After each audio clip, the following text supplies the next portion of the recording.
Bonjour à toutes et tous, bienvenue à ce webinaire consacré aux questions d'échéancier de paiement des cotisations URSSAF.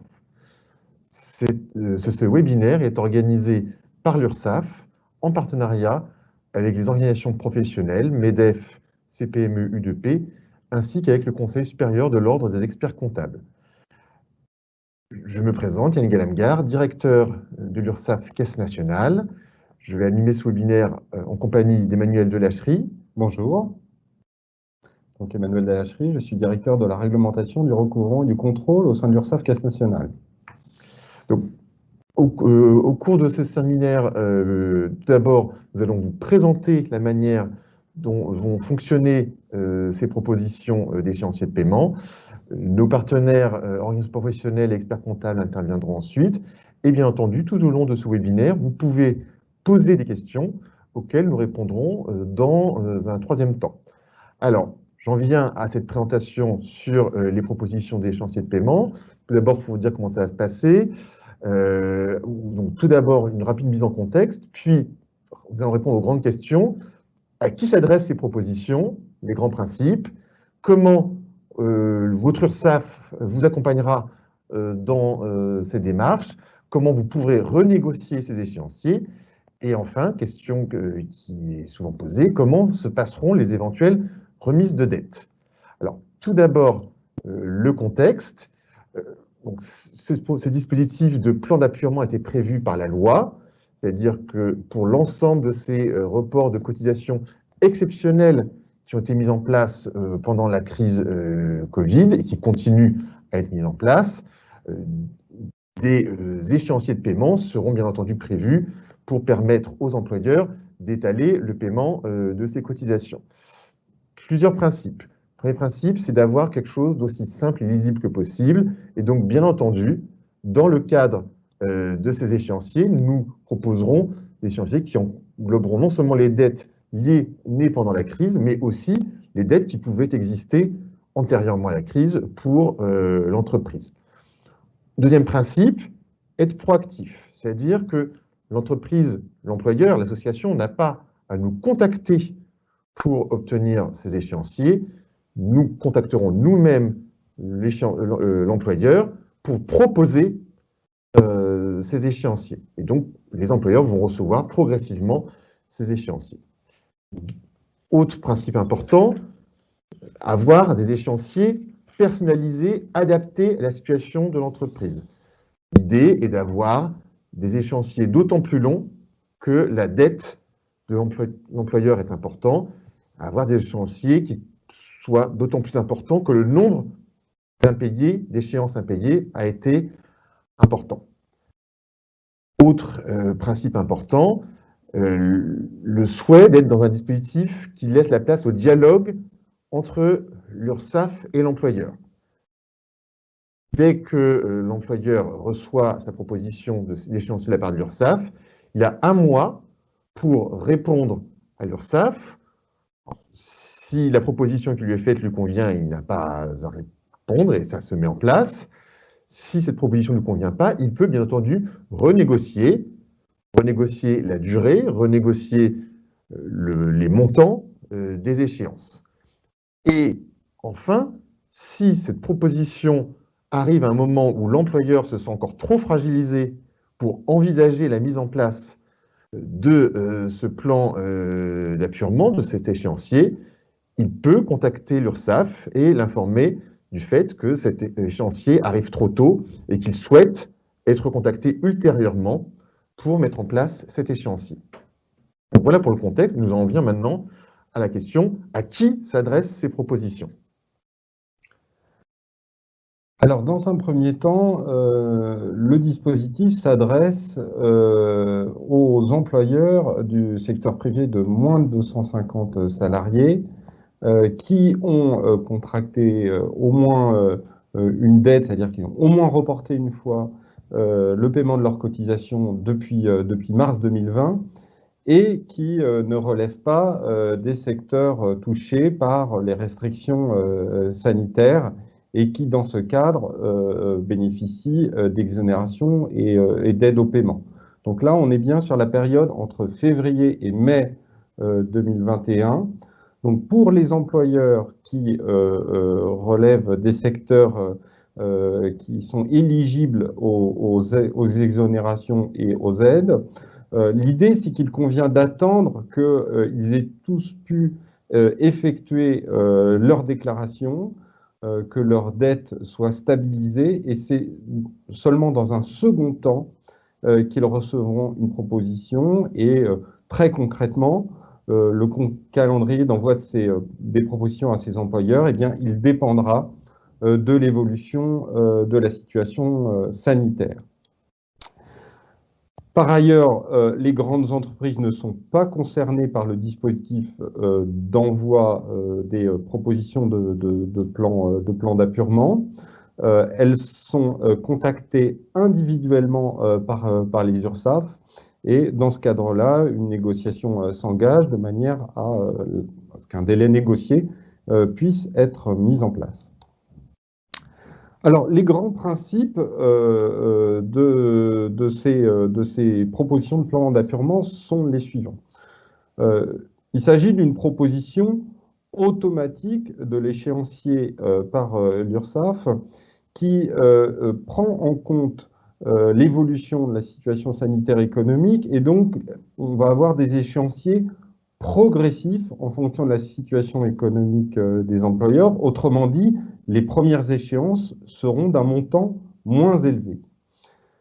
La durée du plan, elle est déterminée en fonction du nombre d'échéances impayées et du montant total de la dette, sachant que, et c'est vraiment un principe fondamental dans le cadre de dispositifs, les employeurs ont toujours la possibilité de renégocier en ligne la proposition d'échéancier à travers une interface dédiée que l'on verra ensemble tout à l'heure.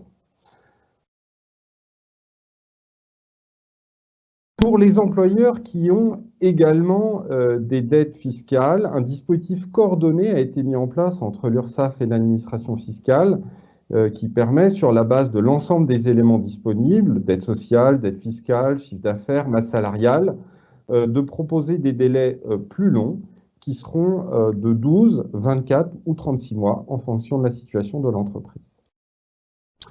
Alors, voici un exemple d'échéancier. On a pris l'exemple d'une entreprise qui serait redevable d'une somme d'un peu plus de 14 000 €. On lui propose un échéancier de 6 mois. L'échéancier proposé sera progressif, c'est-à-dire que les premières échéances seront d'un montant moins élevé, et c'est seulement au bout de 3, 4 échéances qu'on aura un montant fixe un peu plus important. Alors, le calendrier d'envoi de ces plans va être progressif, c'est-à-dire qu'on ne va pas adresser à l'ensemble des entreprises concernées en même temps une proposition de plan. Cette semaine seront concernés les employeurs qui ont des dettes uniquement sur les périodes de mars à mai 2020, c'est-à-dire qu'ils n'ont pas eu de dette auparavant, et ces entreprises sont à jour de leur cotisation depuis juin 2020. Le tableau ci-dessous présente l'ensemble du calendrier pour les différentes entreprises en fonction de leur situation. Et ce n'est qu'à la fin de cette période, donc en mai-juin 2021, que les entreprises qui sont les plus en difficulté, qui ont les dettes les plus importantes, recevront leur proposition de plan d'appurement. Alors, quel dispositif de communication et d'information l'URSSAF met en place? L'employeur va recevoir par mail une notification qui va lui indiquer le calendrier avec la date de démarrage de son délai, la durée de son plan, de son échéancier, le montant de chacune des échéances et le mode de paiement. En parallèle, il va recevoir, tout employeur concerné donc, va recevoir un flyer qui va lui expliquer très précisément comment il doit s'y prendre à la réception de son plan d'appurement. Il pourra également consulter un tutoriel en ligne qui précise bien l'ensemble des étapes à suivre. Comment concrètement renégocier un échéancier? Il peut en effet arriver que l'échéancier de paiement ne soit pas adapté à la situation de l'entreprise et cette dernière peut, en toute situation, demander une renégociation dans son espace en ligne. Alors, on va voir plus dans détail sur les slides suivantes comment ça se passe avec le formulaire. Alors, sur le formulaire, je suis dans mon espace en ligne, je choisis de la case en bas à droite, renégocier un échéancier de paiement. À ce moment-là, je dois saisir dans mon formulaire les informations suivantes. Je renseigne le montant total de la dette, les éléments de l'échéancier qui sont proposés par l'URSSAF et j'indique si les propositions me conviennent ou pas. Si je choisis de faire évoluer cet échéancier, je bénéficie d'un simulateur en ligne qui va me permettre de faire varier la durée de ces échéanciers et je pourrais ainsi comparer le montant des différentes échéances qui sont proposées. Je peux aussi faire le choix d'opter pour des mensualités fixes si les mensualités progressives telles que proposées ne me conviennent pas. Cela se fera très simplement puisque je ferai bouger un curseur, le curseur sur mon formulaire de renégociation et le montant de chacune des échéances apparaîtra automatiquement. Une fois que j'ai choisi la formule qui me convient le mieux, je la reporte sur mon formulaire de renégociation et je confirme l'opération. Le dispositif d'envoi des plans d'appurement se conjugue dans certaines situations avec le bénéfice d'une remise de dette sur certaines des périodes au cours desquelles l'employeur a pu reporter le paiement de ses cotisations. Plus précisément, il s'agit de cotisations patronales qui sont encore dues au titre de la période de confinement du printemps 2020. Le pourcentage maximum de cette remise de dette, donc sur les périodes du printemps 2020, est un maximum de 50%, sachant que l'employeur devra, sur ces périodes, avoir connu une baisse de son chiffre d'affaires d'au moins 50% pour pouvoir en bénéficier. Le formulaire de remise de dette sera prochainement mis à disposition sur ursaf.fr dans l'espace personnel en ligne avec un dispositif qui sera assez ressemblant avec celui déjà conçu pour la renégociation de l'échéancier de paiement. Nous allons désormais maintenant faire un premier tour de table avec nos partenaires et je vais donc d'abord passer la parole à Émilie Martinez pour le MEDEF. Oui, bonjour Monsieur le Directeur et merci pour la tenue de ce webinaire et cette présentation qui était extrêmement utile et complète. J'ai quelques messages pour le MEDEF donc à faire passer. Je commencerai par le séquençage proposé des modalités de calcul des plans de remboursement qui va donc s'étaler de février à mai pour l'envoi de ces plans de remboursement. Je crois que l'approche retenue par l'ACOS est graduée et constitue un bon compromis quant à la capacité contributive des entreprises. Effectivement, je crois qu'il laisse encore du temps aux entreprises les plus fragilisées, et notamment celles qui sont fermées, pour commencer à rembourser les cotisations qui auraient été reportées. Une nuance et comme vous avez insisté sur l'importance du dialogue, nous sommes encore dans une période critique et donc la mise en place de cette procédure massifiée et automatisée, vu l'importance des entreprises qui sont concernées par l'envoi de ces plans, ne doit pas nous empêcher, selon nous, de prendre en compte la situation individuelle des entreprises. Deuxième message aussi, il nous semble qu'il est très important de se réserver la possibilité que ces plans d'apurement négociés puissent l'être de nouveau, en cas de nouveau confinement, qui conduirait inévitablement à de nouveaux impayés de cotisations. Dernier message que je souhaiterais passer, c'est l'importance de l'effort de communication auprès des employeurs et des tiers déclarants pour les informer notamment que les entreprises disposent d'un délai d'1 mois à compter de la réception de la proposition du plan pour contacter leur URSSAF, de façon à éventuellement solliciter de leur part un ajustement de la durée du plan. Elles peuvent en effet souhaiter négocier un délai plus long que vous pourriez leur proposer ou un délai éventuellement également plus court. Et à cet égard, je voudrais souligner que le simulateur d'échéance est certainement un très bon outil. Il nous semble enfin qu'il est aussi important d'indiquer aux entreprises qu'elles auront la possibilité de demander à l'URSSAF une remise de dette dès la conclusion du plan de remboursement, dès lors que la part salariale des cotisations aura été bien remboursée. Voilà, et puis pour vous dire finalement que le MEDEF sera bien volontiers un relais de communication sur les détails que vous venez d'exposer. Merci beaucoup. Merci Émilie Merci Émilie Martinez. Nous répondrons globalement après les autres intervenants. Je passe désormais la parole à Bernard Massas pour la CPME.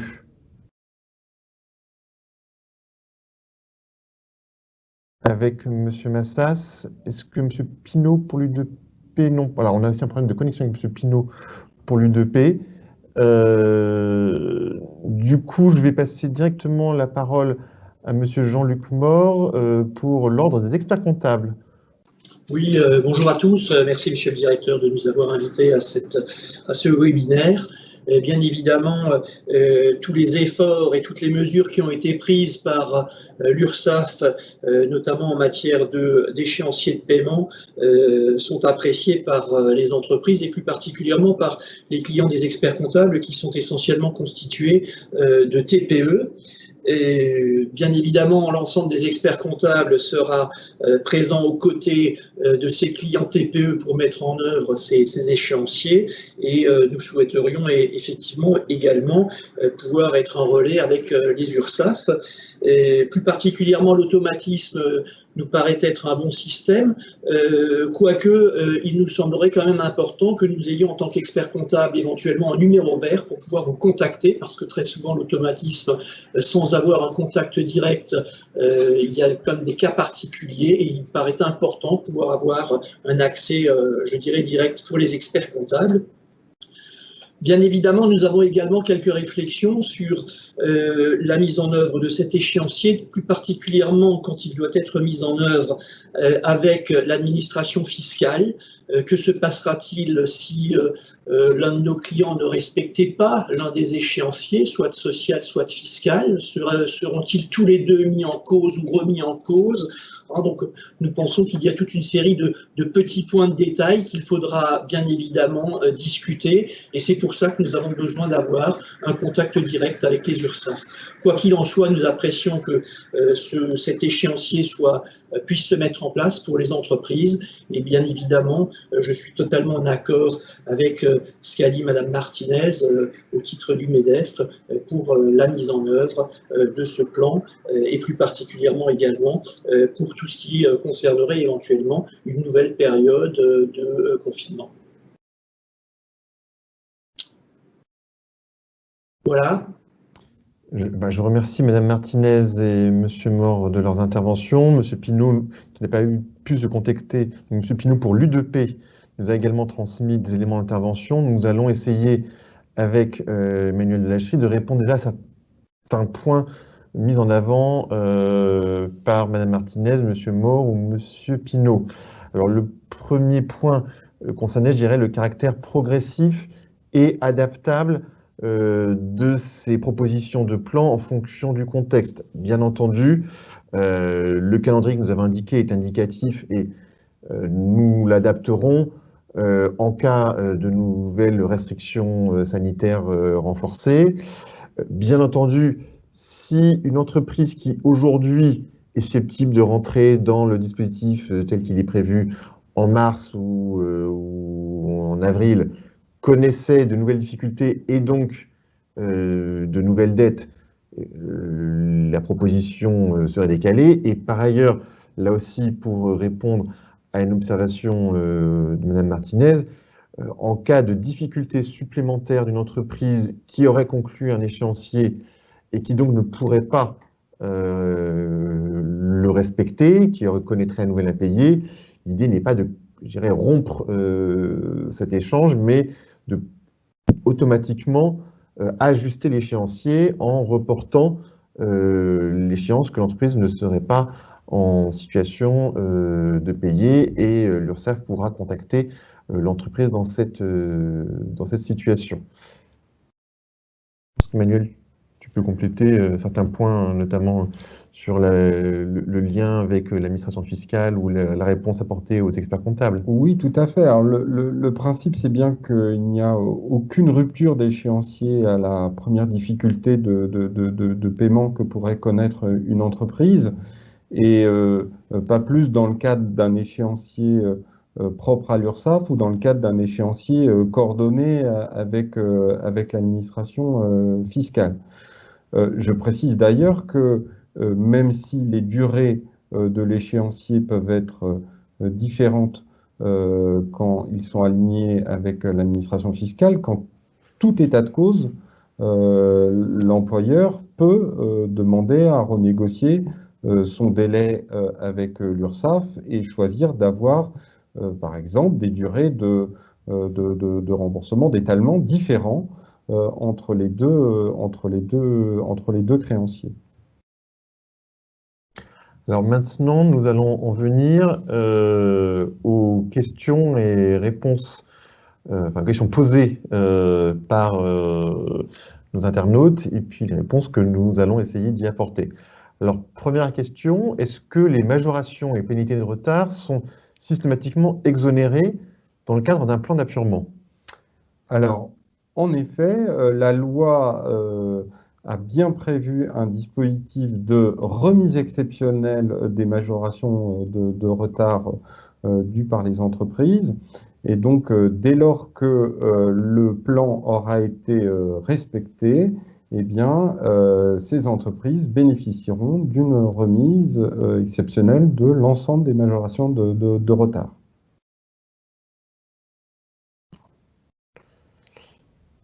Autre question, la mesure relative au plan d'appurement concerne-t-elle aussi les plans antérieurs à 2020, antérieurs à la crise, qui ont été suspendus pendant la crise? Alors, tout à fait. Deux types de situations en réalité.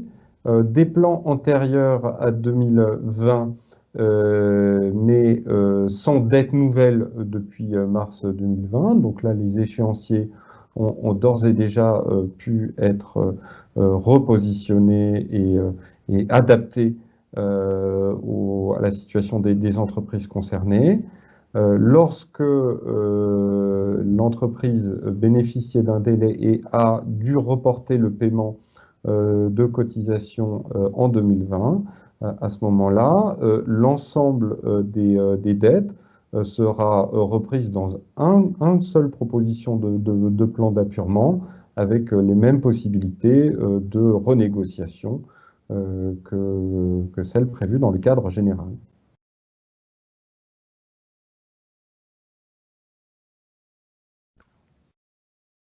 Donc la question suivante s'affiche. Alors, autre question. Bonjour, vous parlez des reports entre mars et juin, mais qu'en est-il pour les reports d'octobre et novembre?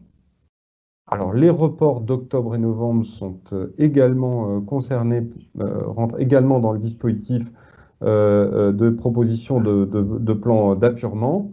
avec un calendrier adapté, puisque les propositions seront adressées un petit peu plus tard que pour les entreprises qui ont seulement reporté sur mars à mai ou juin et qui, eux, recevront dans les prochains jours une proposition de plan.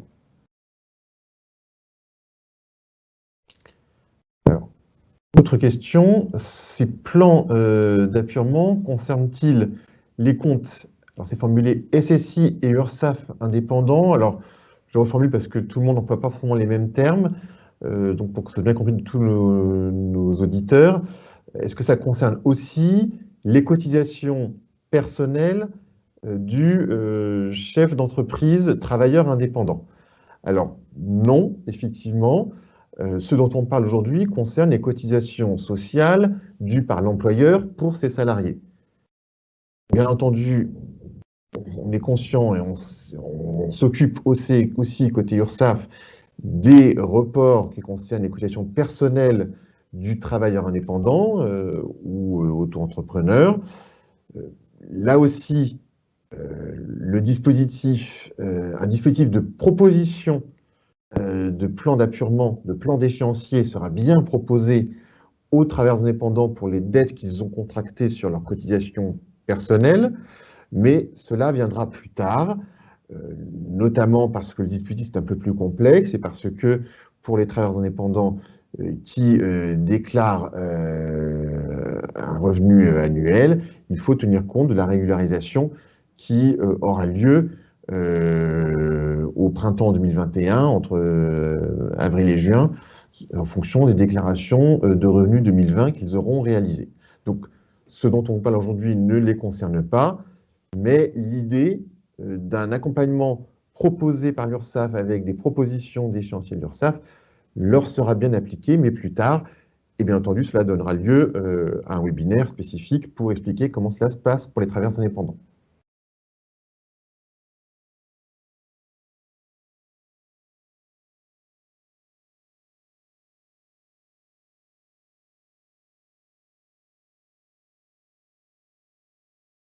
Il y a d'autres questions?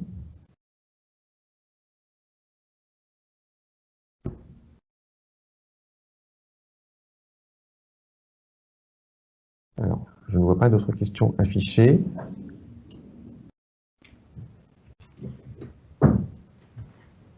Donc, les questions arrivent. L'URSSAF a pris contact avec l'entreprise pour étudier l'échéancier possible. Est-ce une démarche normale? Alors, en effet, dans certaines situations où l'entreprise ne reçoit pas de proposition de plan d'appurement parce que toute une série de raisons, la dette n'est pas complètement stabilisée, on est sur une entreprise avec plusieurs établissements. Dans ce cadre, il est en effet tout à fait possible que l'URSSAF prenne contact directement avec l'entreprise pour envisager avec elle la durée, les modalités de son échéancier.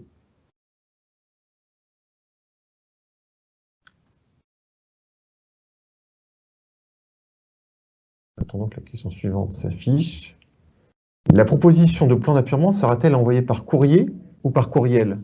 Alors, dans la très grande majorité des situations, je pense que c'est plus de 90%, nous connaissons l'adresse mail de l'employeur ou de son expert comptable, et donc les propositions sont adressées par mail, mais dans le cas où cette information ne serait pas accessible au sein de l'URSSAF, c'est un envoi par courrier qui sera effectué.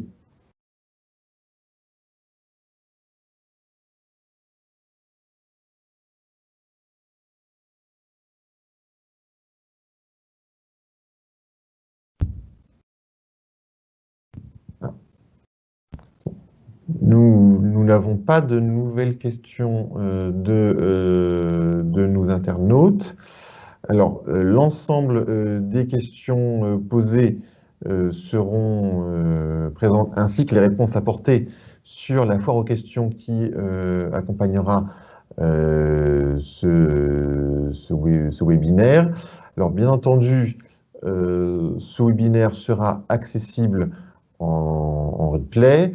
Le support d'accompagnement sera également disponible, ainsi que la foire aux questions qui l'accompagne, sur le site ursaf.fr, ainsi que sur le mini-site dédié à l'accompagnement des entreprises face à la crise, l'accompagnement par les URSAF, donc mesures Covid-19 URSAF, qui vous permettra de retrouver l'ensemble des informations nécessaires. Je vous remercie de votre attention. Je remercie nos partenaires Organisation professionnelle et Ordre des experts comptables. Et bien entendu, l'ensemble des informations sera disponible sur nos sites et en replay. Et nous pourrons renouveler ce dispositif pour des étapes à venir concernant l'accompagnement des entreprises et des travailleurs indépendants face à la crise. Merci à tous.